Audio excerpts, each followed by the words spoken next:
যদি এই ভিডিওটা ক্যামেরায় রেকর্ড না হতো তাহলে কেউই বিশ্বাসই করতো না, কারণ এই মেয়েটি যখন টানা 30 দিন প্রতিদিন চুলে নতুন নতুন রং করার চ্যালেঞ্জ নিয়েছিল তখন শুরুতে সবকিছু ঠিকই ছিল, কিন্তু পরে তার সঙ্গে এমন কিছু ঘটে যা দেখে সবাই অবাক হয়ে যায়। আসলে মেগান ফস্টার নামে আমেরিকার একজন ইনফ্লুয়েন্সার 30 দিন ধরে প্রতিদিন নিজের চুলে ভিন্ন ভিন্ন রং করার চ্যালেঞ্জ নিয়েছিল।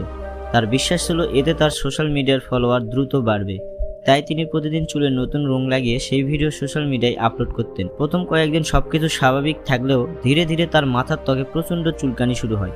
আর 30তম দিনে যখন সে আবারও চুলে রং লাগায় তখন হঠাৎ করেই তার অনেক চুল পড়ে যেতে শুরু করে, যার ফলে কিছু জায়গায় টাক মাথার মতন দেখা যায়। পরে একজন চর্মরোগ বিশেষজ্ঞের সঙ্গে পরামর্শ করলে জানা যায় তার অনেক হেয়ার ফলিকল মারাত্মকভাবে ক্ষতিগ্রস্ত হয়েছে, যা আগের অবস্থায় ফিরিয়ে আনা প্রায় অসম্ভব। এই চ্যালেঞ্জের পর শেষ পর্যন্ত মেগানের প্রায় সব চুলই পড়ে যায়। তাই ফলোয়ার বাড়ানোর নেশায় এমন কোনো কাজ করবেন না যাতে শেষ পর্যন্ত ক্ষতিটা আপনার নিজেরই হয়।